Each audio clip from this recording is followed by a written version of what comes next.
ચાલો છોકરાઓ, આજે આપણે મજાનો ટોપિક સમજવાનો પ્રયત્ન કરીએ. ટોપિકનું નામ છે અભિસરણ. તો સૌથી પહેલા આપણે સમજીશું અભિસરણ. અભિસરણ શું છે એ સમજીશું. પછી આપણે સમજીશું અભિસરણ દબાણ વિશે. ક્લિયર છે? તો સૌથી પહેલા સમજવાનો પ્રયત્ન કરીએ આપણે અભિસરણ શું છે, અભિસરણ ક્યાં જોવા મળે છે, એની ઘટના શું છે એને સમજીએ. ચાલો, હાલના સમયની જો વાત કરીએ તો તમે જોઈ હશે સૂકી દ્રાક્ષ. બધાના ઘરોમાં હશે જ સૂકી દ્રાક્ષ. ચાલો, મને કે મારી પાસે સૂકી દ્રાક્ષ છે, બ્લેક, લાલ અને કાળી. મેં કાળી સૂકી દ્રાક્ષ લીધેલી છે. આ કાળી સૂકી દ્રાક્ષને હું શું કરું છું? પાણીમાં નાખું છું. એવી 4-5 કલાક માટે સમજો કે આ જે સૂકી દ્રાક્ષ છે એનું આ પાણીમાં નાખું છું. તો 4-5 કલાક પછી જો હું ઓબ્ઝર્વેશન કરા તો આ જે દ્રાક્ષ છે એ દ્રાક્ષ કેવી થઈ ગઈ હશે? ફૂલેલી હશે. આવો એક્સપેરિમેન્ટ તમે ઘરે કરી શકો છો. તમે ચેક કરશો કે જે સૂકી દ્રાક્ષ હોય છે એને પાણીમાં રાખતા શું થશે? તે ફૂલી જશે. તો સવાલ આવ્યો આવે કે ભાઈ આવું કેમ થાય? અથવા તો આ જે ફૂલેલી દ્રાક્ષ છે એને તમે શું કરો? સાંદ્ર NaCl નું દ્રાવણ ની અંદર નાખો. જે ફૂલેલી દ્રાક્ષ છે એને ખૂબ જ સાંદ્ર NaCl ના દ્રાવણની અંદર 4 થી 5 કલાક રહેવા દેવો. 4 થી 5 કલાક પછી તમે ઓબ્ઝર્વેશન કરશો તો આ જે દ્રાક્ષ છે તમને કરમાઈ ગયેલી અથવા ચીમરાઈ ગયેલી જોવા મળશે. તો રીઝન શું? શા માટે આવું થાય છે? બીજું એક્ઝામ્પલ લઈ લો.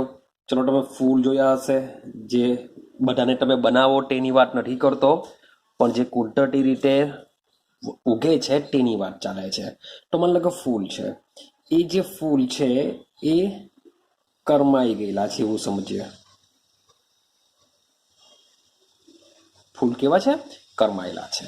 જો કરમાયેલા ફૂલ પર પાણી નાખવામાં આવે તો એ ફરીથી તાજા બની જાય છે. જે કરમાયેલા ફૂલ છે, જો એના પર પાણી નાખવામાં આવશે તો એ શું બની જશે? તાજા બની જાય છે. તો ભાઈ એનું રીઝન શું છે? ક્લિયર છે? ચાલો, તમારી મમ્મી ઘરે શું બનાવતી હોય છે? દાળ ભાત શાકની વાત નથી કરતો, અઠાણું બનાવતું હોય છે. એવું યાદ રાખીએ કે શું બનાવીએ છીએ? અઠાણું બનાવે છે. આ અઠાણામાં શું કરશે? ભાઈ આપણે કાચી કેરી લઈ લઈએ. શું લઈ લઈએ? કાચી કેરી. તો આ કાચી કેરીને શું કરવામાં આવે છે? જે NaCl નું, જે મીઠાનું જલીય દ્રાવણ છે એ દ્રાવણમાં ઘણા દિવસો સુધી રાખી મૂકવામાં આવે છે. જે કાચી કેરી છે એને, જેને આપણે બ્રાઇન દ્રાવણ કહેશું, મીઠાનું જલીય દ્રાવણ એટલે કે બ્રાઇન દ્રાવણ. તો કાચી કેરીને શું કરવામાં આવે છે? મીઠાના જલીય દ્રાવણમાં રાખી મૂકવામાં આવે છે થોડા દિવસો સુધી. જેથી તમે એનું ઓબ્ઝર્વેશન કરશો તો આ જે કાચી કેરી છે એ કાચી કેરી અંઠાશે. શું થશે? અંઠાશે.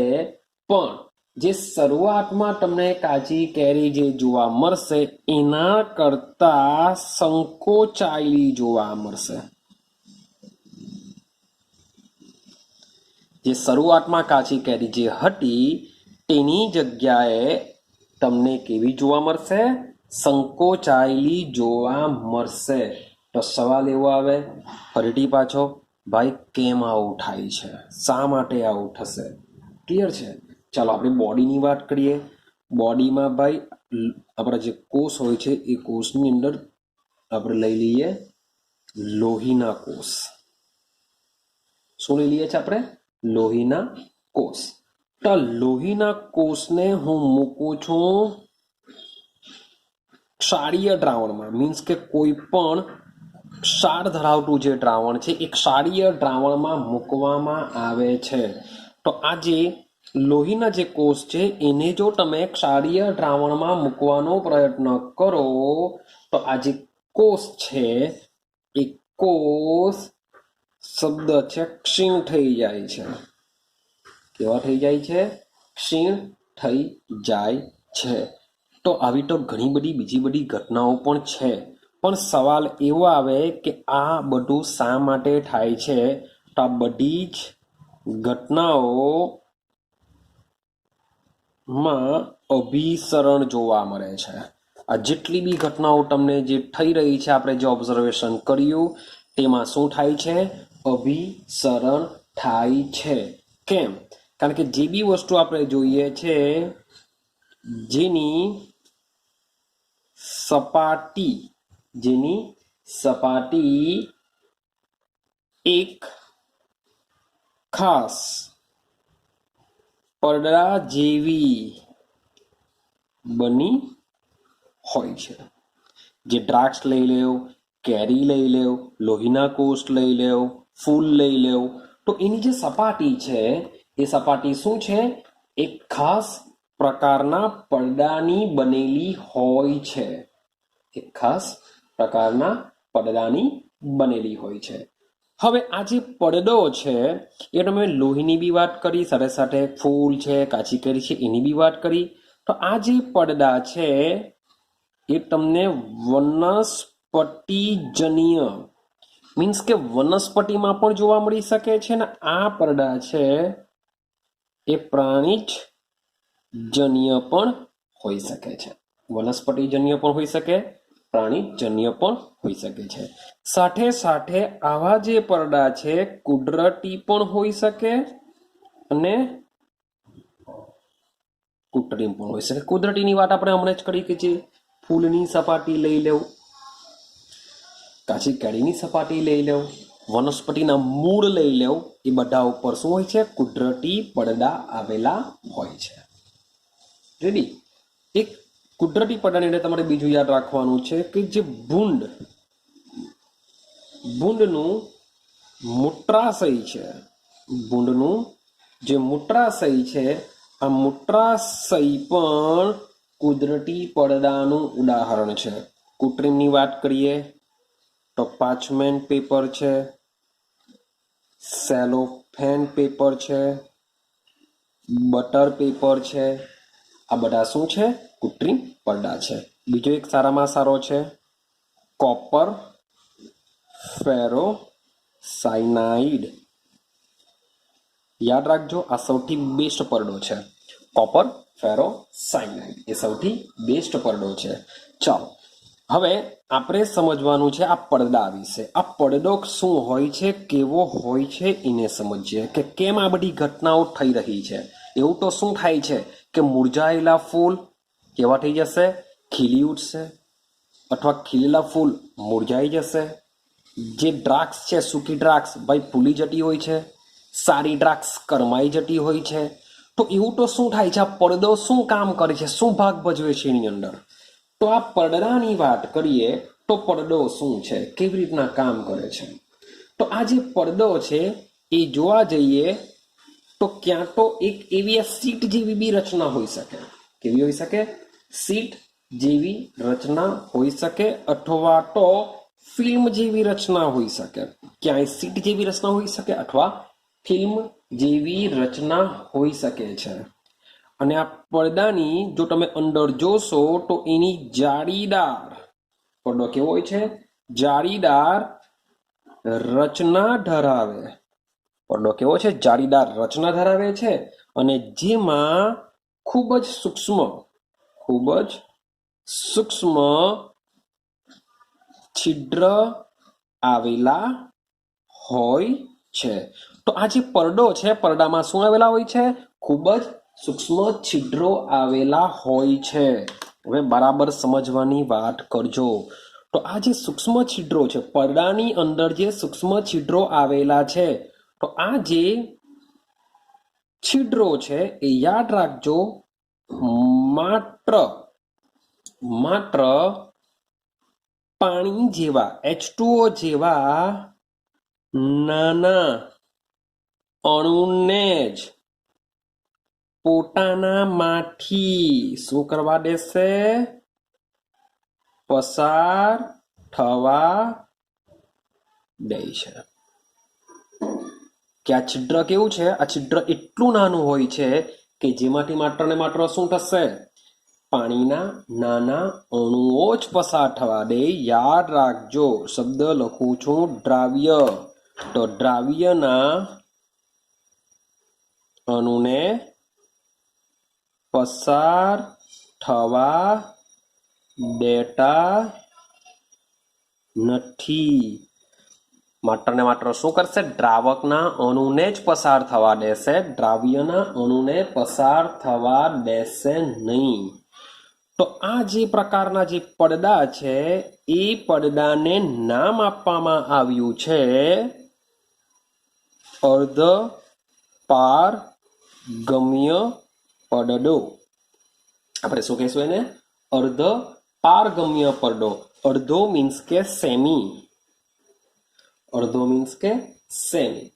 ચલો, પારગમ્યને શું કહેશું? ઇટ્સ પરમેબલ. એને શું કહેવાશે? PER, પરમેબલ. ને પડદો કહેશું મેમ્બ્રેન.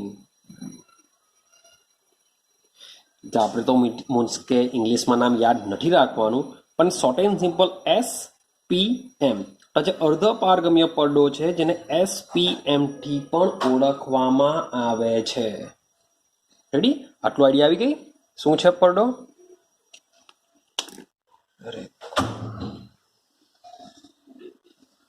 હવે સમજો કે આ જે અર્ધ પારગમ્ય પડદો છે એ અર્ધ પારગમ્ય પડદા દ્વારા હવે હું શું કરું છું? દ્રાવક અને દ્રાવણના અણુઓને હું છૂટા પાડું છું. માની લો કે મારી પાસે આ જે રેડ પેનથી જે મેં ઇન્ડિકેશન કરેલું છે એ શું છે? મારો SPM મીન્સ કે મારો અર્ધ પારગમ્ય પડદો છે. એક બાજુ હું શું કરું છું? આ જે બ્લુ માર્કરથી મીન્સ કે બ્લુ પેનથી જે મેં ડ્રો કરું છું એ શું છે? માત્ર ને માત્ર દ્રાવક છે. અને જે બ્લેક માર્કરથી જે દોરી રહ્યો છું એ શું છે? મારું દ્રાવણ છે. શબ્દ બોલું છું દ્રાવણ. તો 100%ની વાત છે, બંને સેમ સેમ છે. તો આમાં દ્રાવ્ય વત્તા દ્રાવક છે, આમાં દ્રાવક છે. હવે આ પડદો શું કરે છે? તો પડદોનું કામ છે માત્ર ને માત્ર દ્રાવકના અણુઓને જ પસાર થવા દે છે. તો વિચારો, એનો મતલબ શું થશે? આ બે પાત્રમાંથી હવે સવાલ એવો આવે કે દ્રાવકના અણુ પસાર થાય તો મે બી આમાંથી પણ આમાં આવી શકે અથવા આમાંથી પણ આમાં આવી શકે. તો કયા પાત્રમાંથી દ્રાવકના અણુઓ જશે? તો એનો આધાર રહેશે દ્રાવણની સાંદ્રતા ઉપર. અથવા તો શોર્ટ એન્ડ સિમ્પલ જો સમજીએ, જે બીકરમાં અથવા જે બાજુ પડદાની જે બાજુ દ્રાવકનો જથ્થો વધુ હોય, શબ્દ બોલું છું દ્રાવકનો જથ્થો વધુ હશે ત્યાંથી દ્રાવકનો જથ્થો ઓછો હોય તે બાજુ જશે. તો તમે વિચારો કે હવે વિચારો કે દ્રાવકનો જથ્થો કયા પડદાની કઈ બાજુ વધારે હશે? તો અહીંયા માત્ર ને માત્ર દ્રાવક રહેલું છે, જ્યારે અહીંયા દ્રાવ્ય વત્તા દ્રાવક છે. તો સીધી સિમ્પલ વસ્તુ છે કે આ બાજુ દ્રાવકનો જથ્થો કેવો હશે? વધુ હશે, કારણ કે દ્રાવક જ આવેલું છે. આમાં દ્રાવ્ય પણ આવેલું છે, માટે આ બાજુ દ્રાવકનો જથ્થો કેવો હશે? ઓછો હશે. તો યાદ રાખજો, જ્યારે પણ બે અલગ અલગ અથવા તો દ્રાવક અને દ્રાવણ અથવા બે અલગ અલગ સાંદ્રતા ધરાવતા દ્રાવણોને અર્ધ પારગમ્ય પડદા વડે અલગ કરવામાં આવે છે, ત્યારે જે દ્રાવક છે હંમેશા યાદ રાખજો ઓછી સાંદ્રતા ધરાવતા પાત્રમાંથી વધુ સાંદ્રતા ધરાવતા પાત્ર બાજુ જશે. ઓછી સાંદ્રતા ધરાવતા પાત્રમાંથી વધુ સાંદ્રતા ધરાવતા પાત્ર તરફ જશે. કોણ જશે? કોની વાત ચાલે છે? દ્રાવક, દ્રાવકની વાત ચાલે છે. ઓછી સાંદ્રતા, હવે અહીંયા લખેલું છે ઓછી સાંદ્રતા. ઓછી સાંદ્રતાનો મતલબ થાય કે દ્રાવ્યનો જથ્થો ઓછો હશે. તો અહીંયા દ્રાવક કેવો હોવાનો? ભાઈ વધુ હોવાનો. અહીંયા વધુ સાંદ્રતા છે તો દ્રાવક કેવો હોવાનો? ઓછો હોવાનો. ક્લિયર છે? તો દ્રાવક શું કરશે? ઓછી સાંદ્રતાથી વધુ સાંદ્રતા તરફ જશે. આ વાત ચાલે છે બે દ્રાવણો વચ્ચે. અને એક સીધી સિમ્પલ વસ્તુ છે કે દ્રાવક તરફથી દ્રાવણ તરફ દ્રાવકનો જથ્થો જશે. જે મેં તમને આંકડી દોડીને સમજાવેલું છે કે દ્રાવકમાં તો ટોટલી દ્રાવક રહેવાનું. દ્રાવણમાં શું હશે? દ્રાવકનો જથ્થો ઓછો હશે. માટે આ કિસ્સામાં જ્યારે દ્રાવક અને દ્રાવણને અર્ધ પારગમ્ય પરડા વડે અલગ કરેલા હોય ત્યારે દ્રાવક હંમેશા દ્રાવકથી દ્રાવણ તરફ જશે. અને બે જુદી જુદી સાંદ્રતા ધરાવતા દ્રાવણને જો ભરવામાં આવે, એક્ઝામ્પલ તમને બીકર ઉડીને સમજાવું. માની લો કે આ રીતના છે, આ રીતના છે. અહીંયા હું શું કરું છું? SPM એટલે કે અહીંયા હું અર્ધ પારગમ્ય પડદો રાખું છું. માની લેવું કે આ બાજુ બી દ્રાવણ છે અને આ બાજુ પણ દ્રાવણ છે. આ બાજુ બંને બાજુ શું છે? દ્રાવણ છે. દ્રાવણ દ્રાવણ પણ આ બાજુ સાંદ્રતા કેવી છે? દ્રાવણની ઓછી છે. આ બાજુ સાંદ્રતા કેવી છે? વધુ છે. યાદ રાખજો, હું એમ નથી કહેતો કે આ NaCl નું દ્રાવણ હોય તો આ બી NaCl નું જ હોવું જોઈએ. હું એમ નથી કહેતો. હોય તો પણ પ્રોબ્લેમ નથી. પણ તમે કોઈ પણ દ્રાવણ લઈ લો, એ જો સરખા હોય કે અલગ અલગ હોય, પણ સાંદ્રતામાં કેવા છે? ડિફરન્ટ છે. ક્લિયર થાય છે? તો ભાઈ NaCl હોય, NaCl હોય કે NaCl સિવાયનું બીજું કોઈ પણ હોય, કારણ કે આ જે ઘટના છે માત્ર ને માત્ર દ્રાવક પર આધારિત છે, દ્રાવ્ય ઉપર આધારિત નથી. ક્લિયર છે? તો અહીંયા તમે NaCl નું દ્રાવણ લેવો કે અહીંયા KCl નું દ્રાવણ લેવો, એની સાથે કોઈ ફરક નહીં પડશે. આ ઘટના થશે. હવે થવાનું શું? ઓછી સાંદ્રતા છે. દ્રાવણની સાંદ્રતા કેવી છે? ઓછી છે. આ બાજુ વધુ સાંદ્રતા છે, વધુ સાંદ્રતા છે. આ બાજુ ઓછી સાંદ્રતા છે. હવે જે બાજુ ઓછી સાંદ્રતા જો હોય તો એક સીધી સિમ્પલ વસ્તુ છે કે દ્રાવકનો જથ્થો આમાં કેવો હશે? વધારે હશે, કારણ કે સાંદ્રતા ઓછી છે. તો દ્રાવક શું કરશે? આ દિશામાં જશે. દ્રાવક શું કરશે? ઓછી સાંદ્રતાથી વધુ સાંદ્રતા તરફ અર્ધ પારગમ્ય પડદા દ્વારા જશે. એટલે કે આ બાજુના પાત્રમાં બધો જશે. હવે આની જો વાત કરીએ તો અહીં શું છે? દ્રાવક વધુ છે, આ બાજુ દ્રાવણ છે, તો આ કિસ્સામાં આ બાજુ જશે. દ્રાવક આ બાજુ જશે. ક્લિયર થાય છે? હવે બીજો ક્વેશ્ચન આવે. ચલો ભાઈ, દ્રાવક કઈ દિશામાં જશે એ તો મેં સમજી લીધું કે દ્રાવક દ્રાવણથી અર્ધ પારગમ્ય પડદા વડે અલગ કરેલા હોય તો દ્રાવકથી દ્રાવણ તરફ જશે. અને જુદી જુદી સાંદ્રતા હોય તો ઓછી સાંદ્રતાથી વધુ સાંદ્રતા તરફ દ્રાવકનો પ્રવાહ જશે. હવે બીજો ક્વેશ્ચન ઊભો થાય કે કેટલા સમય સુધી જશે? શું ચાલ્યા જ કરશે? બધું ખાલી થઈ જશે? તો ના. ક્યાં સુધી જશે? તો જરાક સમજીએ. તો ફરીથી પાછા આપણે જરાક દોડી રહીએ. માની લો કે મારી પાસે આ બીકર છે. આ બીકરમાં મેં શું કરેલું છે? અર્ધ પારગમ્ય પડદો રાખ્યો છે. આ માની લો કે મારો અર્ધ પારગમ્ય પડદો છે, જેને આપણે SPM થી દર્શાવીએ છીએ. ચાલો, એક બાજુ મેં શું કરેલું છે? માની લો કે આ બાજુ ટોટલી શુદ્ધ દ્રાવક છે, આ બાજુ મેં લઈ લીધેલું છે દ્રાવક. ભાઈ તમે દ્રાવણ બી લઈ શકો અથવા બે જુદી જુદી સાંદ્રતા ધરાવતા દ્રાવણ પણ લઈ શકો છો. બધામાં જ આ ઘટના જોવા મળશે. તો આ લઈ લીધેલું છે મેં દ્રાવણ. તો સીધી સિમ્પલ વસ્તુ છે, તમને એટલી તો હવે આઈડિયા આવી ગયેલી છે કે જે જથ્થો છે, જથ્થો ક્યાં જશે?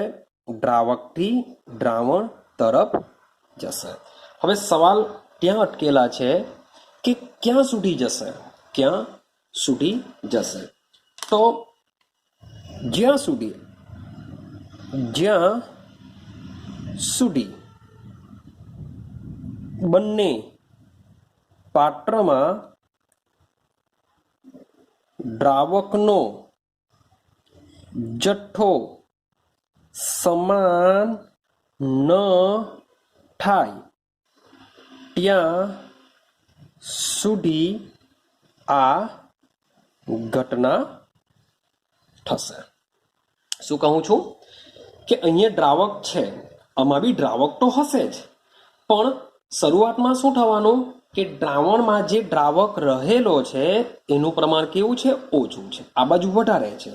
તો જ્યાં સુધી બંને બાજુ દ્રાવકનું પ્રમાણ એક સરખું ન થાય ત્યાં સુધી દ્રાવકમાંથી દ્રાવણમાં દ્રાવક જશે. બંનેનો જથ્થો સમાન થઈ જશે તો આ ઘટના બંધ થઈ જાય છે. તો શુદ્ધ દ્રાવકથી દ્રાવણ તરફ અથવા ઓછી સાંદ્રતાથી વધુ સાંદ્રતા તરફ જતા દ્રાવકના સ્વયંભૂ પ્રવાહને અભિસરણ કહે છે. આ ક્રિયાને શું કહેવામાં આવે છે? અભિસરણ. લખેલું છે સ્વયંભૂ પ્રવાહ. તમારે કહેવાની જરૂર નથી કે ભાઈ દ્રાવક તો આ બાજુ વધારે છે, આ બાજુ ઓછો છે, ચાલ ભાઈ તો વધારે છે ત્યાંથી ઓછા બાજુ જવા લાગ. તમારે એવી કોઈ કહેવાની જરૂરત નથી. એની મેરે જવા જ લાગશે. મીન્સ કે કેવી છે? આ સ્વયંભૂ ઘટના છે. ને સ્વયંભૂ ઘટના હોય તો delta G is equal to આ પ્રોસેસ માટે કેવો હોય છે? ડેલ્ટા જી નેગેટિવ હોય છે. ડેલ્ટા જી કેવો આવશે? નેગેટિવ હોય છે. તો આ ઘટનાને શું કહેશું આપણે? અભિસરણ કહેશું. ચાલો, આટલું ક્લિયર થઈ ગયું. અભિસરણ શું છે? હા કે ના? કોઈ ડાઉટ હોય તો કોમેન્ટમાં જરૂર લખજો કે સર જરાક આઈડિયા નહીં આવી, ફરીથી પાછા સમજાવો. તો આપણે ફરીથી સમજી લેશું, અથવા જ્યારે આપણે મળીશું સ્કૂલમાં ત્યારે પણ આપણે સમજી લેશું. ક્લિયર છે? ચાલો, હવે મેં તમને કીધેલું અભિસરણ. અભિસરણ પછી આપણે સમજીશું અભિસરણ દબાણ. તો અહીંયા અભિસરણ આઈ હોપ સો કે આઈડિયા આવી ગઈ હોય. હવે આપણે સમજવાનો પ્રયત્ન કરીએ અભિસરણ દબાણ શું છે. ભાઈ અભિસરણને ઇંગ્લિશમાં ઓસ્મોસિસ કહેવામાં આવે છે. યાદ રાખજો, અભિસરણને ઇંગ્લિશમાં શું કહેવામાં આવે છે? ઓસ્મોસિસ. એને ઇંગ્લિશમાં કહેવામાં આવશે ઓસ્મોસિસ. અને અભિસરણ દબાણને કહેવામાં આવે છે ઓસ્મોટિક પ્રેશર. શું કહેવામાં આવે છે ને?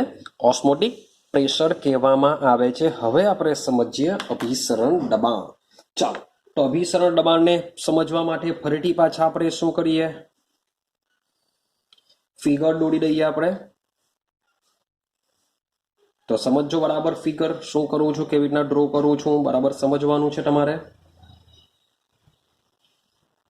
ચાલો, માની લો કે મારી પાસે બે બીકર છે. મારી પાસે શું છે? બે બીકર છે. ચાલો, હવે બે બીકરમાંથી એક બીકરમાં પહેલા તો હું ભાઈ મેમ્બ્રેન મૂકી દઉં. સેમી મેમ્બ્રેન છે. આ જે રેડ માર્કર, જે રેડ પેનથી હું દોરું છું, આ શું છે? આપણો SPM. એનો મતલબ શું થાય? આ છે અર્ધ પારગમ્ય પડદો. ક્લિયર થયું આટલું? ચાલો, હવે બે બીકર છે તો બંને બીકરમાં હું શું કરી શકું કે એકમાં દ્રાવક ભરી શકું, એકમાં દ્રાવણ ભરી શકું, અથવા તો બંને દ્રાવણ ભરી શકું, પણ બંનેની સાંદ્રતા કેવી હોવી જોઈએ? ડિફરન્ટ હોવી જોઈએ. તો હું સીધું સિમ્પલ સમજાવવા માટે હું આમાં ભરી દઉં છું દ્રાવક. તો અહીંયા બી દ્રાવક હશે. ચાલો ફાસ્ટ આપણે શું કરી દીધું? આમાં ભરી દીધું દ્રાવક. ડન થઈ ગયું આટલું. હવે આટલી સપાટી ઉપર આમાં હું ભરી દઉં છું દ્રાવણ. ચાલો ફાસ્ટ.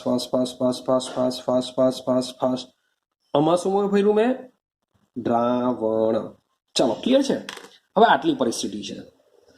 હવે સમજો, બંને ઉપર હાલમાં જ્યારે પાત્રો ખુલ્લા હશે ત્યારે બંને ઉપર માની લો કે અહીંયા બી એક પિસ્ટન મૂકું છું, અહીંયા બી શું કરું છું? એક પિસ્ટન મૂકી દઉં છું.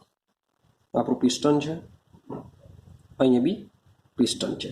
તો શરૂઆતમાં શું થવાનું કે બંને ઉપર એક સરખું એટમોસ્ફિયર થશે, મીન્સ કે વાતાવરણીય દબાણ આની પર બી લાગતું હશે ને એટલું જ વાતાવરણીય દબાણ આ પત્ર પર બી લાગતું હશે, બંને પર સેમ કામ કરતું હશે. ક્લિયર? હવે સમજો ભાઈ એસપીએમ મૂકેલો છે, એક બાજુ દ્રાવક છે એક બાજુ દ્રાવણ છે, તો તમને આઈડિયા આવી ગઈ હશે કે ભાઈ આ તો ચાલુ થવાનું અભિસરણ, ને અભિસરણ જો ચાલુ થશે તો આ બાજુ દ્રાવકનો જથ્થો વધારે છે, આ બાજુ દ્રાવણનો જથ્થો કેવો છે? ઓછો છે. ક્લિયર છે? આ બાજુ દ્રાવકનો જથ્થો વધારે, આ બાજુ દ્રાવણનો જથ્થો ઓછો, માટે દ્રાવકનો સ્વયંભૂ પ્રવાહ કઈ દિશામાં જશે? દ્રાવકથી દ્રાવણ તરફ જશે. દ્રાવકથી દ્રાવણ તરફ જશે, મીન્સ કે આનું કદ કેવું થશે? વધી ગયેલું જોવા મળશે, આનું કદ થોડુંક ઓછું થયેલું જોવા મળી શકે, પણ એ તો આપણે અભિસરણમાં સમજ્યા. હવે દબાણ શું છે સમજો. તો દ્રાવણના પાત્ર ઉપર, શબ્દ બોલું છું અહીંયા લખીએ આપણે, દ્રાવણના પાત્ર ઉપર વધારાનું, જે શબ્દ બોલું છું વધારાનું, એક્સટર્નલ વધારાનું જે દબાણ લગાડવામાં આવે દ્રાવણના પાત્ર પર, આ દ્રાવકનું પાત્ર છે, આ દ્રાવણનું પાત્ર છે, તો દ્રાવણના પાત્ર ઉપર વધારાનું જે દબાણ લગાડવામાં આવે કે જેથી દ્રાવકનો સ્વયંભૂ પ્રવાહ દ્રાવણમાં આવતો બંધ થઈ જાય, તો આ દબાણને અભિસરણ દબાણ કહે છે. સમજો અને બરાબર સમજવાનો પ્રયત્ન કરો કે દ્રાવણના પાત્ર ઉપર વધારાનું જે દબાણ, મીન્સ કે બંને પાત્રો ઉપર પી એટમોસ્ફિયર તો લાગેલું હોય જ છે ને ત્યારે ભાઈ અભિસરણ ચાલતું હોય જ છે, મીન્સ કે આ જે અભિસરણની ઘટના છે બંને જ પી એટમોસ્ફિયર હોય તો પણ ચાલુ હોય છે, પરંતુ દ્રાવણના પાત્રો ઉપર હું શું કરા? હવે વધારાનું દબાણ લગાડા. માની લો કે વધારાના દબાણને હું પાઈ તરીકે દર્શાવવા. કેમ? કારણ કે અભિસરણ દબાણને આપણે પાઈ વડે દર્શાવીશું. જે અભિસરણ દબાણ છે એને આપણે શેના વડે દર્શાવીશું? પાઈ વડે દર્શાવીશું. તો હું શું કરું છું? આની ઉપર વધારાનું પાઈ જેટલું દબાણ આપું છું. હવે આની ઉપર વધારાનું આ બાજુ દબાવો, આ બાજુ પાત્રને હું દબાવું છું ઉપરથી. પાત્રને જ્યારે અહીંયાથી દબાવું છું ત્યારે આ જે દ્રાવકનો જે જથ્થો છે જે દ્રાવકથી દ્રાવણ તરફ આવે છે તે શું થઈ જશે? બંધ થઈ જશે, અટકી જશે અથવા તો બંધ થઈ જશે. તો વધારાનું જે દબાણ આપું છું જેનાથી અભિસરણની ઘટના અટકી જાય અથવા બંધ થઈ જાય. ક્લિયર થાય છે? આવી રીતના બી લખી શકો કે દ્રાવણ ઉપર અપાતું વધારાનું દબાણ કે જેનાથી અભિસરણ બંધ થઈ જાય તે દબાણને શું કહેશું આપણે? અભિસરણ દબાણ કહેવામાં આવે છે. કંઈક આઈડિયા આવે છે? આ મેં શાની વાત કરી? માની લો કે દ્રાવક હોય અને દ્રાવણ હોય. ક્લિયર છે? પણ સમજો, માની લો કે મારી પાસે સેમ આ જ વસ્તુ પાછું દોરવાનો પ્રયત્ન કરું છું, સમજવાનો પ્રયત્ન કરજો. મારી પાસે ફરીથી પાછા મેં શું લીધેલા છે? બે પાત્ર લીધેલા છે. ક્લિયર છે? હવે આમાં હું દ્રાવણ ભરું છું, અહીંયા પણ શું ભરું છું? દ્રાવણ ભરું છું. અહીંયા હું શું કરી દઉં છું ભાઈ? એસપીએમ મીન્સ કે અર્ધ પારગમ્ય પદો રાખી દઉં છું. હવે આ બાજુ શું છે? ઓછી સાંદ્રતા છે. એવું સમજી લો કે આ બાજુ જે સાંદ્રતા છે કેવી છે? ઓછી છે. આ બાજુ સાંદ્રતા કેવી છે? વધારે છે. ચલો આટલું ક્લિયર થયું. મીન્સ કે મેં બે દ્રાવણ લીધા, એક બાજુ ઓછી સાંદ્રતા, એક બાજુ વધારે સાંદ્રતા. એનો મતલબ એમ થાય કે ભાઈ અભિસરણની ઘટના તો થશે જ. ક્લિયર છે? તો મારો ક્વેશ્ચન એવો છે કે ભાઈ હું કયા પાત્ર પર દબાણ લગાડું તો અભિસરણ અટકી જશે અથવા બંધ થઈ જશે. જરાક વિચારો અને તમારો જે ક્વેશ્ચન છે હું જે સમજાવું છું તે મુજબ તમારો સાચો પડશે કે ખોટો પડશે એ તમે જાતે જ ઓબ્ઝર્વેશન કરજો. તો ભાઈ અભિસરણ દબાણ હું ક્યાં લગાડું? મીન્સ કે પી એટમોસ્ફિયર તો બંને પર જ લાગે છે ભાઈ. પી એટમોસ્ફિયર તો બંને પર જ છે, તો બી અભિસરણ તો થશે જ. પણ આ બે માંથી કઈ બાજુ લગાડો? તો સૌથી પહેલા એનું ઓબ્ઝર્વેશન કરવા માટે દ્રાવકને પકડો કે દ્રાવક ક્યાંથી ક્યાં જશે. આ બાજુ ઓછી સાંદ્રતા છે, આ બાજુ વધારે સાંદ્રતા છે. ઓછી સાંદ્રતાનો મતલબ થાય આ બાજુ દ્રાવક કેવો હશે? વધારે હશે. તો દ્રાવક કઈ દિશામાં જવાનો? આ બાજુ જવાનો ભાઈ. ઓછી સાંદ્રતાથી વધારે સાંદ્રતા તરફ જવાનો. તો સીધી સિમ્પલ વસ્તુ છે, મારે શું કરવું પડશે? અહીંયા પ્રેશર આપવું પડશે. કેટલું? પાઈ જેટલું. વધારાનું આ જે દબાણ આપવામાં આવે કે જેથી આ દ્રાવકનો જથ્થો આ બાજુ આવતો બંધ થઈ જાય, તો આ દબાણને શું કહેવામાં આવે છે? અભિસરણ દબાણ કહેવામાં આવે છે. તો ભાઈ તમારે શું કરવું પડશે? વધારે સાંદ્રતા ધરાવતા પાત્ર પર દબાણ આપવું પડે કે જેથી દ્રાવકનો સ્વયંભૂ પ્રવાહ આવતો બંધ થઈ જાય. તો આવા દબાણને શું કહેશું આપણે? અભિસરણ દબાણ કહેવામાં આવે છે. ક્લિયર થાય છે? હા કે ના?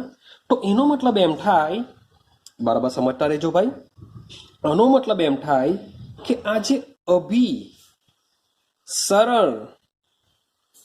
દબાણ છે એ અભિસરણ દબાણ દ્રાવણની સાંદ્રતા ઉપર આધાર રાખે છે. કારણ કે ખેલ તો સાંદ્રતા પર જ છે, ઓછી સાંદ્રતા વધારે સાંદ્રતા. તો એનો મતલબ એમ થાય કે જે અભિસરણ દબાણ છે એ શું છે? દ્રાવણની સાંદ્રતા ઉપર આધાર રાખે છે. ક્લિયર છે? સાંદ્રતા ઉપર શું કરશે? આધાર રાખે છે. અને આપણે અગાડી સમજીને આવ્યા. આપણી ચોથી પ્રોપર્ટીઝ છે. આપણી કઈ છે ચોથી પ્રોપર્ટીઝ? સંખ્યાત્મક ગુણધર્મની આ ચોથી અને લાસ્ટ પ્રોપર્ટીઝ છે. એનો મતલબ એમ થાય કે આ જે અભિસરણ દબાણ છે એ સંખ્યાત્મક ગુણધર્મો ધરાવે છે. મીન્સ કે તમારો જે દ્રાવ્ય છે એ દ્રાવ્યની સંખ્યા ઉપર પણ અભિસરણ દબાણ કામ કરશે. પણ દ્રાવ્યના સ્વભાવ ઉપર આધાર રાખતું નથી. ક્લિયર છે? આ તમારે પોઈન્ટ બી યાદ રાખવાનો છે કે જે અભિસરણ દબાણ છે દ્રાવણની સાંદ્રતા ઉપર આધાર રાખે છે, જે સંખ્યાત્મક ગુણધર્મ છે, અને દ્રાવણના સ્વભાવ ઉપર આધાર રાખતો નથી. ક્લિયર? ચાલો આગળ જઈએ, સમજો બરાબર. હવે મેં તમને એવું કીધું અહીંયા કે જે અભિસરણ દબાણ છે એ દ્રાવણની સાંદ્રતા ઉપર આધાર રાખે. હવે સાંદ્રતાની વાત કરીએ તો જે સાંદ્રતા છે એ ફરીથી પાછું શું કરશે? તાપમાન પર આધાર રાખે છે. સાંદ્રતા શું છે? તાપમાન ઉપર આધાર રાખે છે. ક્લિયર? તો મોટે ભાગે જે બંને પાત્ર છે એ બંને પાત્ર આપણે શું કરીશું? એક સરખા ટેમ્પરેચર પર લેશું. બંને એક સરખા ટેમ્પરેચર પર લેશું. જો તાપમાન વધારવામાં આવે તો સાંદ્રતા વધે. જો શબ્દ બોલું છું, જો તાપમાન વધે, જો તાપમાન જો વધારીએ તો ભાઈ પાણી ઉડી જવાનું.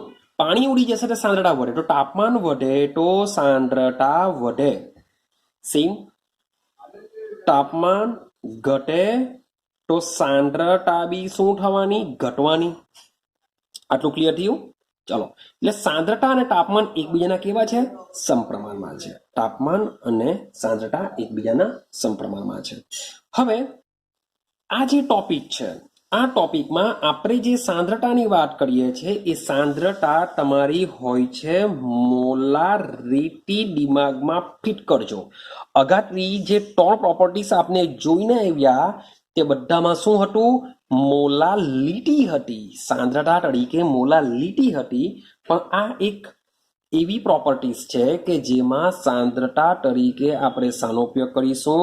મોલારિટી. મીન્સ કે કેપિટલ એમ નો ઉપયોગ કરીશું. ક્લિયર થાય છે? તો ભાઈ બંનેની વાત કરીએ મીન્સ કે બંનેની સાંદ્રતા એમ જ હશે. તો અભિસરણ દબાણને પાઈથી આપણે ઓળખીએ છીએ, માટે પાઈ ચલે છે કેપિટલ એમ આવવાનું. ક્લિયર છે? પાઈ ચલે છે કેપિટલ એમ. અને જે સાંદ્રતા છે એ અભિસરણ દબાણ પર તાપમાનના સમપ્રમાણમાં હોય છે. માટે આ બંનેને જો આપણે કોમ્બિનેશન કરીએ તો પાઈ ચલે છે શું થવાનું? એમ ઇન્ટુ ટી થશે. પાઈ ચલે છે એમ ઇન્ટુ ટી. જો ચલને કાઢી નાખું તો ઇઝ ઇક્વલ ટુ મૂકી દેવા હું R into M into T. Pi is equal to R M T થશે. ક્લિયર છે? જરાક વ્યવસ્થિત યાદ રાખીએ એવી રીતે રાખીએ તો pi is equal to M R T યાદ રાખીએ. Pi is equal to M R T યાદ ઇઝીલી રહી જશે. હવે જોઈએ જ્યાં પાઈ શું છે ભાઈ, પાઈને કહેવાશે અભિસરણ દબાણથી ઓળખીશું. પાઈ એટલે કે અભિસરણ દબાણ. એમની વાત કરીએ તો એમ શું છે? મોલારિટી છે. એમ શું છે? મોલારિટી. ભાઈ ટી છે તાપમાન. ટી શું છે? તાપમાન. હવે સવાલ એવો આવે કે આર શું છે? તો આરને કહેશું આપણે વાયુ અચળાંક. આરને શું કહેશું? વાયુ અચળાંક કહેશું. અને એની જે વેલ્યુ છે આપણે યાદ રાખીશું 0.082. મીન્સ કે જ્યારે પણ તમે આ સૂત્રનો ઉપયોગ કરશો ત્યારે એરની વેલ્યુ તમારે 0.082 લેવાની છે, બીજી બધી લેવાની નથી. તમે કહેશો કે ભાઈ કઈ રીતના? તો ભાઈ આપણે જોઈને આવેલા વાયુ 11 સાયન્સમાં કે ભાઈ PV is equal to NRT. આ સૂત્ર યાદ છે? PV is equal to NRT. તો P is equal to NRT by V થવાનું. આરની વેલ્યુ આપણે આ લેતા હતા. હવે આની જો વાત કરીએ તો મોલારિટી. તો મોલારિટીની વ્યાખ્યા શું? કે એક મોલ પદાર્થને 1000 લીટરમાં ઓગાળીને દ્રાવણ બનાવેલું હોય. ક્લિયર છે? તો સમજો મોલની જગ્યાએ મોલારિટીની જગ્યાએ હું શું લખી શકું? મોલના છેદમાં કદ લખી શકું. તો સૂત્ર તો આ બંને સિમિલર થઈ ગયા. માટે અહીંયા જે આર આપેલો છે ને અહીંયાનો જે આર છે બંને કેવા હોય છે? એકબીજાના સિમિલર હોય છે. ક્લિયર થાય છે આટલું? હા કે ના? તો સમજો. તો માટે પાઈ ઇઝ ઇક્વલ ટુ તમારે એમ આર ટી યાદ રાખવાનું છે. Pi is equal to M R T, અથવા તો પાઈ ઇઝ ઇક્વલ ટુ મોલના છેદમાં કદ યાદ રાખશો તો બી ચાલશે. મીન્સ કે P V is equal to N R T જગ્યાએ પીની જગ્યાએ ખાલી પાઈ યાદ રાખવાનો છે. માટે પાઈ બરાબર શું થઈ જશે? એનઆરટી બાય વી થઈ જશે. ક્લિયર? પણ જે મોલારિટીની વાત કરીએ એ મોલારિટીની અંદર સાંદ્રતા આધાર રાખે છે દ્રાવ્ય ઉપર. સાંદ્રતા શાના ઉપર આધાર રાખે છે? દ્રાવ્યતા ઉપર આધાર રાખે છે. માટે આ જે મોલ છે એ મોલ કોના હોય છે? દ્રાવ્યના હોય છે. માટે નીચે આવશે 2. જે એન હોય છે એ કોણ હોય છે? મોલ હોય છે. પણ કોના હોય છે? દ્રાવ્યના હોય છે. તો મોલ બરાબર વજનના છેદમાં અણુ ભાર બી મૂકી શકીએ આપણે. તો આ સૂત્ર બી તમારે યાદ રાખવાનું છે. Actually pi is equal two તમે એનઆરટી બાય વી યાદ રાખશો, એના પરથી મોલની વ્યાખ્યા લખી શકો. મોલ બરાબર વજનના છેદમાં અણુભાર. એના પરથી બી આ યાદ રહી જશે. તો ક્લિયર થાય છે? તો આ સૂત્ર છે અભિસરણ દબાણને ગણવા માટેનું. આ સૂત્ર છે અભિસરણ દબાણને ગણવા માટેનું. ક્લિયર થયું છે? હા કે ના? તો ખૂબ જ સિમ્પલ થિયરી છે અભિસરણ દબાણ. હવે આના ઉપયોગ શું થાય? અભિસરણ દબાણના ઉપયોગ શું છે? તો યાદ રાખજો, એક માર્ક્સમાં પૂછાઈ ગયેલું છે. આના યુઝિસ મીન્સ કે એક સેન્ટેન્સ નીકળેલું. આપણે વાત કરીએ ઉપયોગ. તો આ જે પ્રોપર્ટીઝ છે એ પ્રોપર્ટીઝનો ઉપયોગ શું છે? તો અભિસરણ દબાણનો મુખ્ય ઉપયોગ છે દ્રાવ્યનું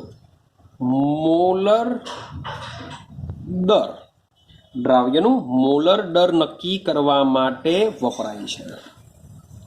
દ્રાવ્યનું મોલર દર એટલે કે ભાઈ આણ્વીય દર એટલે કે અણુભાર.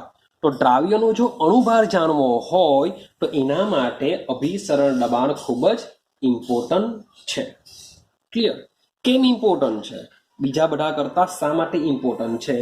તો આ પદ્ધતિ મોટે ભાગે યાદ રાખજો કે જે પ્રોટીન છે, જે પ્રોટીન જેવા મેક્રોમોલિક્યુલ છે, પોલિમર જેવા મેક્રોમોલિક્યુલ છે, અને સાથે સાથે બીજા બૃહદ અણુઓના આણ્વીય દર નક્કી કરવા માટે ઉપયોગી છે. કે પ્રોટીન લઈ લો, પોલિમર લઈ લો, બીજા બધા જે મેક્રોમોલિક્યુલ છે, જે મોટા મોટા અણુઓ છે, એ મોટા મોટા અણુઓના આણ્વીય દર નક્કી કરવા માટે અભિસરણ દબાણ ખૂબ જ ઉપયોગી છે. હવે ક્વેશ્ચન એવો આવે કે શા માટે બીજી બધી પદ્ધતિઓ કરતા આ પદ્ધતિ દ્વારા આણ્વીય દર ખૂબ જ ચોક્કસ રીતના માપી શકીએ છીએ અથવા ખૂબ જ લાભદાયી હોય છે? તો રીઝન પહેલું એવું છે કે આ જે પ્રોસેસ છે એક તો ઓરડાના તાપમાને થાય છે. ક્યાં થાય છે? ઓરડાના તાપમાને. તમે પેલી 3 પ્રોપર્ટીઝ વિચારશો: ઉત્કલન બિંદુ ટેમ્પરેચર વધારો, સ્થાન બિંદુ ટેમ્પરેચર ઘટાડો. રાઉલ્ટનો નિયમ બી આપણે વાપરીશું તો રાઉલ્ટના નિયમમાં બી શું થવાનું? તમારે બાષ્પ દબાણ માટે ટેમ્પરેચર ઇન્ક્રીઝ કરવું પડશે. તો આ જે પ્રોસેસ છે સૌથી પહેલા ઓરડાના તાપમાનની આસપાસ થાય છે. ક્લિયર છે? ચાલો, બીજી વસ્તુ, આ પ્રોસેસમાં મોલાલિટીને બદલે મોલારિટી સાંદ્રતાનો ઉપયોગ થાય છે. ક્લિયર છે? મોલાલિટીને બદલે મોલારિટી સાંદ્રતાનો ઉપયોગ થાય છે, જે પણ એને ફાયદો અપાવે છે. ક્લિયર? ચાલો, તો જે શું છે, આ જે મોલારિટી છે એ ઘણા મંદ દ્રાવણોને પણ લાગુ પડે છે અથવા લાગુ પાડી શકાય છે. માટે ખૂબ જ ઇમ્પોર્ટન્ટ છે કે મોલારિટી દ્વારા ખૂબ જ મંદ દ્રાવણો માટે બી આ લાગુ પાડી શકાય છે અને ઇઝીલી આપણે મોલર દર નક્કી કરી શકીએ છીએ. અને જે જૈવિક અણુઓ છે, જૈવિક અણુઓ, આ જે જૈવિક અણુઓ છે એ ઊંચા તાપમાને કેવા હોય છે? અસ્થાયી હોય છે. જો ઊંચા તાપમાને અસ્થાયી હોય તો આવા જૈવિક અણુઓના જે આણ્વીય દર છે પેલી 3 પ્રોસેસ દ્વારા આપણે માપી શકાતા નથી. માટે જૈવિક અણુઓ માટે પણ શું છે, આ પ્રોસેસ બેસ્ટ છે, કારણ કે તાપમાન શું છે? આપણું રૂમ ટેમ્પરેચર છે. ક્લિયર? કારણ કે ઊંચા તાપમાન આ લોકો અસ્થાયી બની જશે, જ્યારે આ પ્રોસેસ રૂમ ટેમ્પરેચર પર જ થાય છે. વાત કરીએ પોલિમર. તો જે પોલિમર છે એ પોલિમર કે જેમની દ્રાવ્યતા ખૂબ જ ઓછી છે. દ્રાવ્યતા કેવી છે? ઓછી છે. તો પોલિમર જેવા અણુ કે જેની દ્રાવ્યતા ઘણી ઓછી હોય તેમના માટે પણ આ પ્રોસેસ કેવી હોય છે? ઉપયોગી હોય છે. ક્લિયર થાય છે? હા કે ના? ચાલો, તો હવે એનો દાખલો સમજવાનો પ્રયત્ન કરીએ કે કેવી રીતના દાખલો આવે છે. ચાલો, એક્ઝામ્પલ નંબર 2.11 ને સમજવાનો પ્રયત્ન કરીએ કે ભાઈ અભિસરણ દબાણના કેવા એક્ઝામ્પલ હોય છે. ચાલો સમજો. ભાઈ આપેલું છે પ્રોટીનનું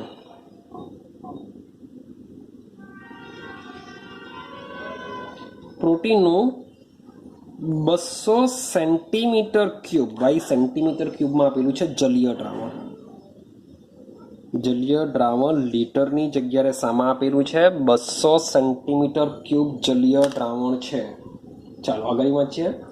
1.26 ગ્રામ પ્રોટીન ધરાવે. ભાઈ જે પ્રોટીન છે કેટલું છે એમાં?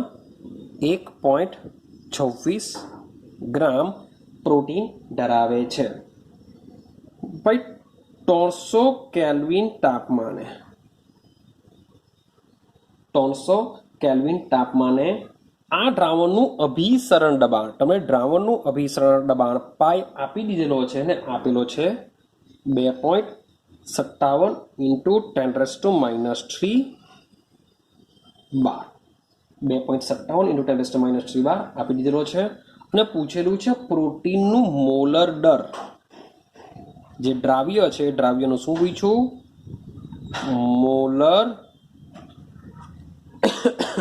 મોલર દર પૂછ્યો. તો સૌથી પહેલા સમજીએ સૂત્ર શું છે. તો સૂત્ર તો બહુ સિમ્પલ છે, pi is equal two mr થી. એમ એટલે કે મોલારિટી મોટે ભાગે વજન આપેલું છે. તો સૌથી પહેલાં પ્રોટીનનું આજે 200 સેન્ટીમીટર ક્યુબ જલીય દ્રાવણ છે ત્યાંથી શરૂઆત કરીએ, કારણ કે એને લીટરમાં કન્વર્ઝન કરવું પડશે. અને આપણે જાણીએ છીએ અહીંયાથી શરૂઆત કરીએ દાખલો ગણવાની કે 1 litre is equal two 1000 centimetre cube. 1 litre બરાબર 1000 સેન્ટીમીટર ક્યુબ છે. ક્લિયર? તો ભાઈ 200 સેન્ટીમીટર ક્યુબ બરાબર કેટલા લીટર? મીન્સ કે 200 ઉપર જશે, 1000 નીચે જવાનું, આવું કંઈક સમીકરણ બનવાનું છે. એટલે આપણે મૂકીએ અહીંયા 200 સેન્ટીમીટર ક્યુબ બરાબર કેટલા લીટર? તો 200 ઉપર, નીચે 1000 આવી જશે. એટલે કે 200/1000 જો આપણે કરીશું તો કન્વર્ઝન થઈ જશે લીટરની અંદર. માટે આન્સર આવશે 0.200 લીટર. 0.200 લીટર થશે. ક્લિયર થઈ ગયું? ચાલો હવે જઈએ પ્રોટીન. પ્રોટીન એઝ અ દ્રાવ્ય છે. દ્રાવ્ય માટે શું લેશું આપણે? W2 1.26 ગ્રામ. W2 1.26 ગ્રામ. તો મારી પાસે મોટે ભાગે હવે બધું જ આવી ગયું છે. ક્લિયર? ચાલો હવે સૂત્ર મૂકીએ. તો pi is equal two MRT. તો પાઈ ઇઝ ઇક્વલ ટુ મોલારિટીનો મતલબ શું થાય? મોલના છેદમાં કદ. મોલના છેદમાં કદ એટલે કે મોલારિટી. માટે pi is equal to N/V/RT. ચાલો pi is equal to mole બરાબર શું થાય? W2, કારણ કે આ N2 આવશે તો W2 RT છેદમાં M2. આ જ M2 આપણે ફાઇન્ડ કરવાનો છે, શોધવાનો છે. તો એને આપણે કરતા બનાવી દઈએ. માટે M2 is equal to W2 RT by pi into V. M2 બરાબર W2 RT છેદમાં પાઈ ઇન્ટુ V. ચલો ભાઈ હવે બધું જ મૂકી દઈએ આપણે. બધું જ શું કરીએ? મૂકી દઈએ. ચલો W2 દ્રાવ્યનું વજન કેટલું આપેલું છે? 1.26 R 0.082 જે મેં તમને કીધેલું છે યાદ રાખવાનું, ગુણ્યા ટેમ્પરેચર કેટલું છે? 300. દબાણ કેટલું આપેલું છે? અભિસરણ દબાણ 2.57 ઇન્ટુ 10⁻³ બાર. સામા આપેલું છે 2.57 ઇન્ટુ 10⁻³ બાર છે. ને આપણે આ પણ એકમ જે લઈએ છીએ એ પણ બારમાં હોય છે. ગુણ્યા કદ. કદ કેટલું છે? 0.200. તો તમે મીન્સ કે કેલ્ક્યુલેશન કરશો તો તમને આઈડિયા આવી જશે કે જે M2 ની વેલ્યુ હોય છે એ 61,022 ગ્રામ પ્રતિ મોલ જેટલી તમને મળી જશે. તો આ પ્રકારના જે એક્ઝામ્પલ હોય છે એ એક્ઝામ્પલ તમને આવશે. ક્લિયર છે? તો બહુ સિમ્પલ હોય છે. અભિસરણ દબાણ ખૂબ જ ઇઝી થિયરી છે. રેડી? હવે હજુ પણ અભિસરણ દબાણના જો એક્ઝામ્પલ જોઈએ તો જે તમને મેં અગાડી વાત કરી કે જે ફૂલ છે જે કરમાઈ ગયેલા હોય છે તેને જો પાણીમાં રાખવામાં આવે તો એ શું થશે? ખીલી જશે. ક્લિયર છે? એવી જ રીતના સેમ જે વનસ્પતિ છે તો વનસ્પતિ શું કરશે? મૂળ દ્વારા. વનસ્પતિ શું કરશે? મૂળ દ્વારા જમીનનું પાણી, જમીનમાંનું પાણી શું કરશે? શોષે છે. તો આ જે ઘટના છે એ ઘટના પર શાને આભારી છે? અભિસરણને આભારી છે. આ ઘટના પર શું છે? અભિસરણને આભારી છે. ક્લિયર થાય છે? ચાલો હવે આપણે એક બીજો કન્સેપ્ટ સમજવાનો છે. આપણે એક બીજો કન્સેપ્ટ અહીં સમજવાનો છે જેના પરથી બી તમને ખૂબ જ ઇમ્પોર્ટન્ટ કંઈક પૂછાઈ જઈ શકે છે, જીરેબલી નીટમાં પણ નીકળી શકે છે. તો એને આપણે હવે સમજવાનો પ્રયત્ન કરીએ. ચાલો હવે સમજો. માન લો કે મારી પાસે બે દ્રાવણ છે. મીન્સ કે સેમ એક બીકર ડોળા. હું શું કરા? SPM. આ મારી પાસે છે SPM. રેડી? હવે અહીંયા પણ સેમ હું શું કરું છું? દ્રાવણ ભરી રહ્યું છું. અહીંયા પણ દ્રાવણ છે. મીન્સ કે બંને દ્રાવણ છે. આ પણ દ્રાવણ છે, આ પણ દ્રાવણ છે, બંને દ્રાવણ છે. હવે સમજો આ બંને દ્રાવણની ખાસિયત શું છે. તો બંને જે દ્રાવણ છે આ બંને દ્રાવણ હવે એક સરખા અભિસરણ દબાણ ધરાવે છે. સમજો કે આ જે બંને જે દ્રાવણો છે એ દ્રાવણો શું છે, એક સરખા અભિસરણ દબાણ ધરાવે છે. એનો મતલબ શું થાય, આ કેવી રીતના ખબર પડે, મતલબ કે દ્રાવક ભર્યું, આ બાજુ દ્રાવણ મેં ભર્યું, આ જ દ્રાવણ ભર્યું, અહીંયા આ બાજુ દ્રાવક રાખી દીધો, તો ભાઈ દ્રાવકનો જથ્થો આ બાજુથી આ બાજુ આવવાનો, પણ અહીંયા ચોક્કસ દબાણનું દર્શા, માની લો કે 420, તો 420 અટકી જાય છે. હવે હું શું કરા, આ દ્રાવણ રાખું, આ બાજુ દ્રાવક ભરી દઉં, તો આના માટે બી 420 જ જોઈએ છે. તો આવા એક સરખા અભિસરણ દબાણ ધરાવતા બે દ્રાવણોને મેં શું કર્યું છે, અર્ધ પારગમ્ય પરડા વડે અલગ કરેલા છે. બંનેનું અભિસરણ દબાણ સમાન છે. તો જ્યારે એક સરખા તાપમાન, અચળ તાપમાન મીન્સ કે બંને માટે તાપમાન તો 100% શું રહેશે, અચળ રહેશે. તો અચળ તાપમાને એક સરખા અભિસરણ દબાણ ધરાવતા દ્રાવણોને જો એસપીએમ એટલે કે અર્ધ પારગમ્ય પડદા વડે જો અલગ કરવામાં આવે તો ભાઈ અભિસરણની ઘટના થતી નથી. યાદ રાખજો કે બંને દ્રાવણો કે જેમના અભિસરણ દબાણ કેવા છે, એક સરખા છે. તો આવા સમાન અભિસરણ દબાણ ધરાવતા દ્રાવણોને અર્ધ પારગમ્ય પડદા વડે જ્યારે અલગ કરીએ છીએ ત્યારે અભિસરણની ઘટના થતી નથી. અને આવા દ્રાવણોને કહેવામાં આવે છે સમ અભિસારી દ્રાવણો. યાદ રાખજો, આવા દ્રાવણોનું નામ શું આપવામાં આવ્યું છે, સમ અભિસારી દ્રાવણો તેમને કહેવામાં આવે છે, જેને ઇંગ્લિશમાં આઇસોટોનિક પણ કહી શકાય. આઇસોટોનિક દ્રાવણો, આઇસોટોનિક સોલ્યુશન એટલે કે આઇસોટોનિક દ્રાવણો પણ એમને કહી શકાય છે. તો જ્યારે આવા દ્રાવણો કે જેમનું અભિસરણ દબાણ સમાન હોય ત્યારે જે દ્રાવકનો જથ્થો છે નથી આ બાજુથી આ બાજુ જવાનો કે આ બાજુથી આ બાજુ પણ જતો હોતો નથી. તો આવા જે સમ અભિસારી દ્રાવણો છે, હવે સમ અભિસરણ દ્રાવણો જો વાત કરીએ તો સમજો, તો બંનેનું અભિસરણ દબાણ સમાન છે, માટે બંને માટે પાઈ શું આવવાનું, એક સરખું આવવાનું.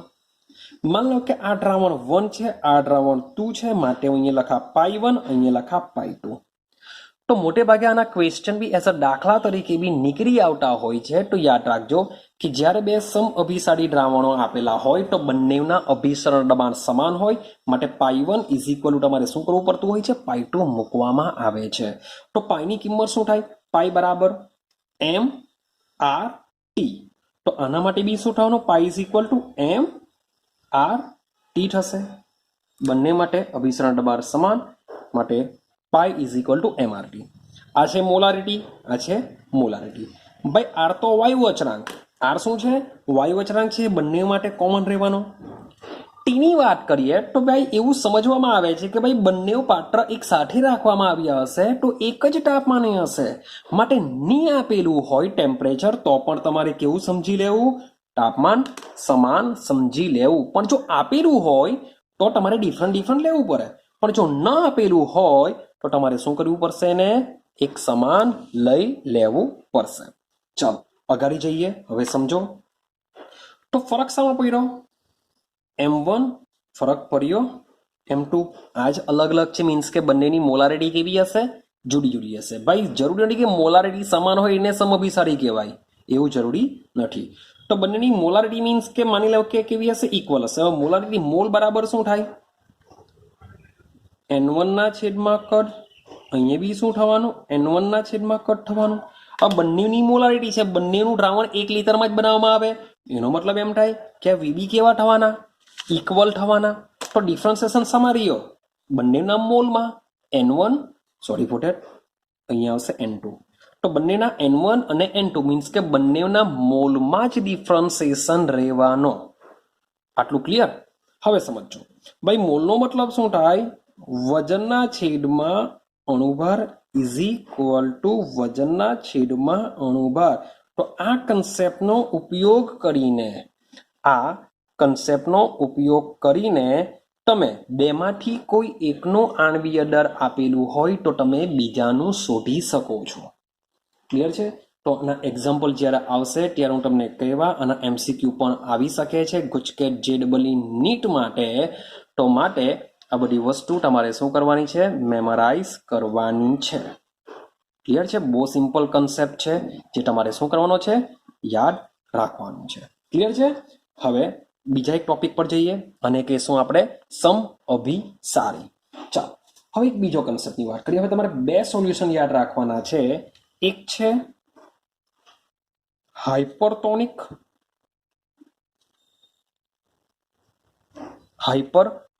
દ્રાવણ અને બીજું છે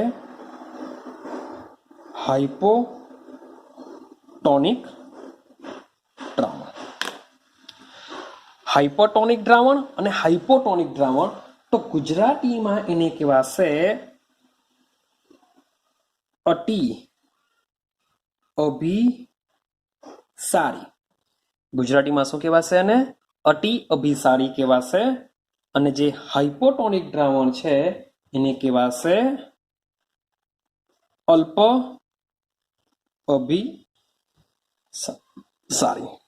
અભિસારી. હવે સમજો, યાદ રાખવા માટે શું કરવાનું છે? આનું નામ ચેક કરો. ટોનિક દ્રાવણ તો બંનેમાં સેમ છે. આમાં છે હાઇપર, ટોટલ વર્ડ આવેલા છે 4. આમાં છે હાઇપો, ટોટલ વર્ડ આવ્યા છે 3. ક્લિયર? તો આ બાજુ વર્ડ કેવા છે? વધુ છે. આ બાજુ વર્ડ કેવા છે? ઓછા છે. યાદ રહેશે? Hyper, hypo. આ બાજુ વર્ડ વધારે છે, આ બાજુ ઓછા છે. તો સમજો, માન લો કે મારી પાસે બે દ્રાવણ છે. મારી પાસે શું છે? બે દ્રાવણ. સેમ વસ્તુ આપણે અર્ધ પારગમ્ય પડદા વડે શું કરી દઈએ? આપણે એને અલગ કરી દઈએ. ભાઈ, એક દ્રાવક બી હોઈ શકે, એક દ્રાવણ બી હોઈ શકે, અથવા જુદી જુદી સાંદ્રતા ધરાવતા શું લઈ લઉં છું? બે દ્રાવણ લઈ લઉં છું. તો બેમાંથી તમે કંઈ પણ લઈ શકો. મીન્સ કે અભિસરણની ઘટના થાય એવા તમે દ્રાવણો લઈ શકો. તો સમજો, માની લઉં આ છે દ્રાવક. આ શું છે? દ્રાવક છે. માની લઈએ આ છે આપણું દ્રાવણ. તો તમને આઈડિયા આવી ગઈ હશે કે મીન્સ કે ભાઈ અભિસરણ જેવી ઘટના થશે. ક્લિયર છે? અભિસરણ દબાણ પણ જોવા મળશે. પણ હવે આપણે સમજવાનું છે હાઇપર ને હાઇપોટોનિક દ્રાવણ કોને કહેવાય. તો સમજો, હવે કોની સાંદ્રતા વધારે છે? સાંદ્રતા, શબ્દ સમજો, સાંદ્રતા. તો ભાઈ દ્રાવણની સાંદ્રતા કેવી રહેવાની? વધારે રહેવાની. સાંદ્રતા વધુ રહેશે દ્રાવણની. આ તો ટોટલી દ્રાવક જ છે, દ્રાવ્ય છે જ નથી. તો આની સાંદ્રતા કેવી રહેવાની? સાંદ્રતા ઓછી. તો સમજો, હાઇપર કોને કહેવાય? વધુ સાંદ્રતાની સરખામણીમાં, શબ્દ જોજો, વધુ સાંદ્રતાની સરખામણીમાં, વધુ સાંદ્રતાની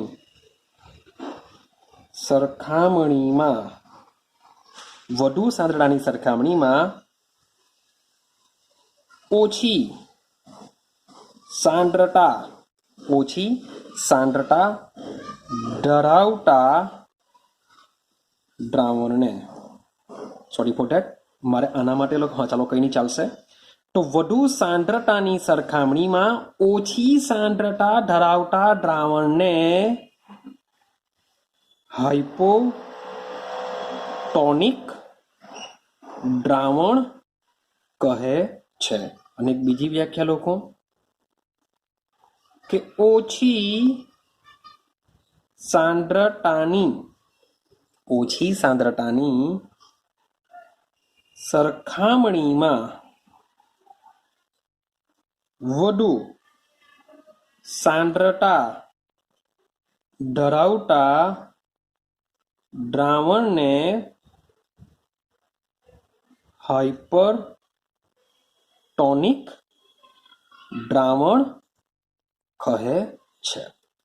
તો આને બરાબર સમજો, બે સેન્ટેન્સને શું કહેવા માંગે છે ને મને કહો કે મેં જે આ બે દ્રાવણ બનાવ્યા છે, એક છે દ્રાવક, એક છે દ્રાવણ, એમાંથી હાઇપરટોનિક કયું હશે અને હાઇપોટોનિક કયું હશે? તો સમજો, વધુ સાંદ્રતાની સરખામણીમાં ઓછી સાંદ્રતા ધરાવતા દ્રાવણને, કે જેની સાંદ્રતા ઓછી છે તેને કહેવાય 3 વડવાળું. ઓછી છે એટલે 3 વડવાળું, વધુ હશે તેને 4 વડવાળું. યાદ રહ્યું છે? તો જેની સાંદ્રતા ઓછી છે, જેની સાંદ્રતા ઓછી છે એ હશે હાઇપો. જેની સાંદ્રતા ઓછી એ બનશે હાઇપો. જેની સાંદ્રતા વધુ છે એને ઓછાની સરખામણીમાં વધુ વાળાને કહેવામાં આવે છે હાઇપર. બોલો, કન્સેપ્ટ ક્લિયર થયો? જે બાજુ સાંદ્રતા ઓછી હશે, જે બાજુ સાંદ્રતા ઓછી હશે એને કહેવામાં આવશે હાઇપોટોનિક દ્રાવણ. જે બાજુ સાંદ્રતા વધુ હશે એને કહેવામાં આવે છે હાઇપરટોનિક દ્રાવણ. તો હાઇપોટોનિક દ્રાવણ શું છે, હાઇપરટોનિક દ્રાવણ શું છે, આઈડિયા તમને આવી ગઈ હશે. ક્લિયર થાય છે આ કન્સેપ્ટ? હાઇપોટોનિક, હાઇપરટોનિક કોને કહેવાશે તે. ચાલો, એક એક્ઝામ્પલ તમને આપેલું છે, એ એક્ઝામ્પલને સમજવાનો પ્રયત્ન કરીએ. ક્લિયર છે? ચાલો, માન લો કે મારી પાસે છે 0.9%, મારી પાસે છે 0.9% વેઇટ બાય વોલ્યુમ. મારી પાસે છે 0.9% વેઇટ બાય વોલ્યુમ NaCl નું દ્રાવણ છે. NaCl નું દ્રાવણ છે. ક્લિયર છે? હવે તમે મોટે ભાગે હોસ્પિટલમાં જ્યારે દાખલ થાવ છો, હોસ્પિટલમાં શું થાવ છો, દાખલ થાવ છો, ત્યારે તમને તમને બોટલ ચડાવવામાં આવે કે મે બી કોઈ ઇન્જેક્શન મૂકવામાં આવે. તો સમજો કે આપણા જે લોહીના કોષો હોય છે, લોહીના કોષો હોય છે, તો લોહીના કોષો પણ 0.9% વેઇટ બાય વોલ્યુમ NaCl દ્રાવણ ધરાવતા હોય છે. તો હવે કન્સેપ્ટ સમજો કે જ્યારે તમને બોટલ ચડાવવામાં આવે છે આટલી સાંદ્રતાવાળું, કે પછી ઇન્જેક્શન મૂકવામાં આવે છે, એ સીધું જ શા માટે તમે નસમાં મૂકી શકો કે બ્લડમાં આપી શકાય? બીકોઝ ઓફ બંનેની સાંદ્રતા કેવી છે, સમાન છે. બંને કેવા હોય છે? સમઅભિસારી હોય છે. બંને કેવા હોય? સમઅભિસારી હોય છે. પણ સમજો આ જ લોહીના કોષ કે જે 0.9% વેઇટ બાય વોલ્યુમ સાંદ્રતા ધરાવે છે. હવે આ જે કોષ છે એ કોષને સમજો, આ કોષ છે, કોષની અંદર આ બધું આવેલું છે. હવે આ જે કોષ છે એ કોષને વધુ સાંદ્રતા ધરાવતા દ્રાવણમાં જો મૂકીએ, વધુ સાંદ્રતા ધરાવતા દ્રાવણમાં મૂકીએ, તો આ જે વધુ સાંદ્રતા ધરાવતું દ્રાવણ છે કયું બની જશે? હાઇપર બની જશે. હવે થશે શું? વધુ સાંદ્રતા છે અને ઓછી સાંદ્રતા છે, તો ભાઈ દ્રાવકનો જે જથ્થો છે, જે દ્રાવક છે એ દ્રાવક શું કરશે? જે આપણો લોહીનો કોષ છે ત્યાંથી દ્રાવણમાં જશે. હા કે ના? મીન્સ કે જે લોહીનો કોષ છે એ લોહીના કોષમાં ઓછી સાંદ્રતા છે એટલે કે દ્રાવક વધારે હશે. આ બાજુ કેવું હશે? વધુ સાંદ્રતા છે, દ્રાવક જવાનું ઓછીથી વધુમાં. તો તમારો જે કોષ છે એ કોષ શું કરવા લાગશે? સંકોચાવા લાગશે. શું લાગશે? સંકોચાવા લાગે. આના કરતા ઉલટું વિચારીએ. માન લો કે મારી પાસે દ્રાવણ છે, મારી પાસે 0.9% વેઇટ બાય વોલ્યુમ ધરાવતો લોહીનો કોષ છે. આ કોષને એવા દ્રાવણમાં મૂકવું જે કોષ કરતા ઓછી સાંદ્રતા ધરાવે છે. હવે કોષ કરતા ઓછી સાંદ્રતા ધરાવતું હોય તો અહીંયા જે દ્રાવક છે એ દ્રાવક ક્યાં જશે? કોષમાં જશે. તો કોષ શું થઈ શકે છે? કોષ ફાટી જશે. કોષ શું થશે? ફાટી જશે. આ બંને કિસ્સામાં તમે જોશો તો તમને આઈડિયા આવશે કે આ પહેલા બીકરમાં કે જ્યાં કોષ કરતા સાંદ્રતા વધુ છે, તો કોષની સરખામણીમાં આ જે દ્રાવણ છે કેવું બનશે? હાઇપરટોનિક દ્રાવણ કહેવાશે. અને આ બીજા પાત્ર કે જેમાં કોષની સાંદ્રતા વધુ છે કમ્પેરિઝન ટુ દ્રાવણ કરતા, તો દ્રાવણની સરખામણીએ કોષ હાઇપરટોનિક બનશે, પણ દ્રાવણ કેવું બનશે? હાઇપોટોનિક બનશે. તો આ બે કન્સેપ્ટ છે, હાઇપરટોનિક અને હાઇપોટોનિક. ક્લિયર છે? તો આ તમને ટોપિક આવડવા જોઈએ. હવે એક લાસ્ટ નાના અમથા પોઈન્ટની વાત કરી દઈએ. અહીંયા જરાક જગ્યા છે, હું અહીંયા સમજાવું. ચાલો સમજો. હવે આપણે જોવાનું છે એકદમ નાનો અમથો પોઈન્ટ, જેને આપણે કહેવાના પ્રતિઅભિસરણ. શું છે શબ્દ? છે પ્રતિઅભિસરણ. તો અહીંયા શરૂઆતમાં ફરીથી પાછા હું શું કરું છું, એક કોષ લઈ લઉં છું. એક કોષ કે જે બે જુદા જુદા બે, આ શું છે આપણો SPM. સમજો, આ શું છે આપણું SPM. આ બાજુ હું શું કરું છું ભાઈ, દ્રાવણ ભરું છું. આ બાજુ બી દ્રાવણ ભરી દઉં. બંનેની સાંદ્રતા અલગ અલગ હોવી જોઈએ. અથવા તો એક દ્રાવક લઈ લો, એક દ્રાવણ લઈ લો. હું લઈ લઉં છું એક દ્રાવક, આ બાજુ લઈ લઉં છું દ્રાવણ. ક્લિયર છે? તો ભાઈ આમાં શું થવાનું, અભિસરણની ઘટના થવાની. આ છે દ્રાવક, આ છે દ્રાવણ. મીન્સ કે દ્રાવકથી દ્રાવણ તરફ શું થશે, દ્રાવણનો સ્વયંભૂ જવા જશે. હવે મારે જો અભિસરણ દબાણ લગાડવું હોય તો હું શું કરા, અહીંયા અભિસરણ દબાણ લગાડા. હા, કેટલું લગાડા? એક્સ્ટ્રા પાઈ જેટલું લગાડા. હવે પાઈ જેટલું જ્યારે લગાડવામાં આવે ત્યારે થશે શું, પાઈ જેટલું દબાણ લગાડવામાં આવે ત્યારે થશે શું, તો આ જે દ્રાવકનો જે સ્વયંભૂ પ્રવાહ જે આ બાજુ આવે છે એ શું થશે, અટકી જશે. એ શું થશે, અટકી જશે. પરંતુ વિચારો કે હવે પાઈ જેટલું દબાણ લગાડવાથી અભિસરણ ઘટના અટકી જાય છે, તો આવા દબાણને આપણે અભિસરણ દબાણ કહેશું. પરંતુ જો અભિસરણ દબાણ કરતા વધુ દબાણ લગાડવામાં આવે તો શું થાય? તો ભાઈ અભિસરણ દબાણ કરતા જો વધુ દબાણ લગાડવામાં આવે, વિચારો અહીંયા દબાણ એટલું બધું વધે છે. હવે થશે શું, દ્રાવકના જે મોલિક્યુલ છે આ બાજુથી આ બાજુ આવે છે એ તો પાઈથી જ અટકી જાય છે. પણ જો હવે વધારે દબાણ લગાડવા ગયા તો આ દ્રાવણમાં રહેલા જે દ્રાવકના અણુ છે એ દ્રાવકના અણુ શું કરશે, દ્રાવકમાં જશે. જો દબાણ અભિસરણ દબાણ કરતાં વધુ દબાણ દ્રાવણ બાજુ લગાડવામાં આવે તો દ્રાવણમાં રહેલા દ્રાવકના અણુઓ આ બાજુ દ્રાવક તરફ જશે. ને જે તમે ઓબ્ઝર્વેશન કરજો તો આ બધું પાણી શું કરશે, અહીંયાથી બહાર નીકળી જશે અને તમને બુકમાં દર્શાવ્યા પ્રમાણે બધું નીચે પડી શકે છે. ક્લિયર થાય છે? તો આ જે દબાણ છે જે લગાડવામાં આવે છે પાઈ કરતાં કેવું હોવું જોઈએ, વધારે હોવું જોઈએ.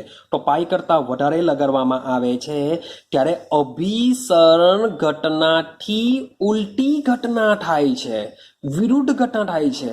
અભિસરણમાં શું થવાનું, દ્રાવકથી દ્રાવણ તરફ જાય છે,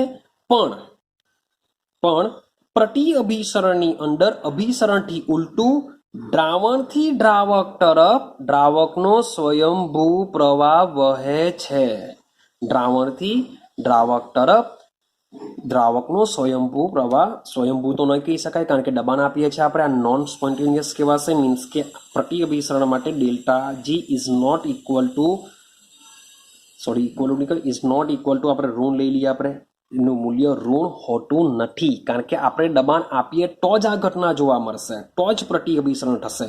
તો આ ઘટનાને શું કહેવામાં આવે છે, પ્રતિઅભિસરણ કહેવામાં આવે છે. કંઈક આઈડિયા આવે છે કે અભિસરણ ઘટના કરતા વિરુદ્ધ ઘટના આમાં જોવા મળતી હોય છે, જેને કહેશું આપણે પ્રતિઅભિસરણ.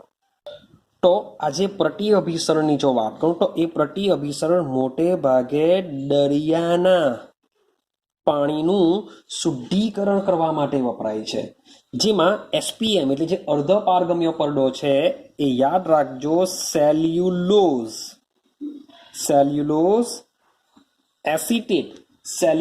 એસિટેટની ફિલ્મ હોય છે. સેલ્યુલોઝ એસિટેટની ફિલ્મ હોય છે. આ ફિલ્મ, કોઈ પણ ફિલ્મ શું કરશે, યાદ રાખજો, તમે કોઈ પણ લઈ લેવ, કોઈ પણ અર્ધ પારગમ્ય પડદો લેવ, એ માત્ર ને માત્ર દ્રાવકને જ પસાર થવા દે, દ્રાવ્યને પસાર થવા દેતો નથી. તો જે ઘણી બધી કન્ટ્રીઓ દરિયાના પાણીનું શુદ્ધિકરણ કરે છે એ પ્રતિઅભિસરણ ઘટનાઓ પર આધારિત હોય છે. ક્લિયર છે? તો અહીં આપણે અભિસરણ દબાણ જે આપણો છેલ્લો પ્રોપર્ટીઝ હતી સંખ્યાત્મક ગુણધર્મની, એને આપણે ક્લિયર કરેલી છે. હવે નેક્સ્ટ વિડીયોની અંદર આપણે ખૂબ જ ઇમ્પોર્ટન્ટ ટોપિક જે ગુજકેટ, JEE, નીટ વગેરેમાં આના ક્વેશ્ચન હોય જ છે, જે છે વોન ઓફ અવયવ. નેક્સ્ટ વિડીયોની અંદર આપણે સમજવાનો પ્રયત્ન કરીશું વોન્ટ હોપ અવયવ, જે ખૂબ જ નાનો અમથો ટોપિક છે પણ ખૂબ જ ઇમ્પોર્ટન્ટ છે, કારણ કે એક્ઝામમાં એના ક્વેશ્ચનો MCQમાં તમને જોવા મળતા હોય છે. એઝ અ JEE નીટમાં પણ તમને જોવા મળી શકે છે. ક્લિયર છે? તો આઈ હોપ સો કે તમને અભિસરણ શું છે, અભિસરણ દબાણ શું છે, પ્રતિ અભિસરણ શું છે, એ બધી જ તમને આઈડિયા આવી ગઈ હોય. ચાલો આપણે મળીશું નેક્સ્ટ વિડીયોમાં.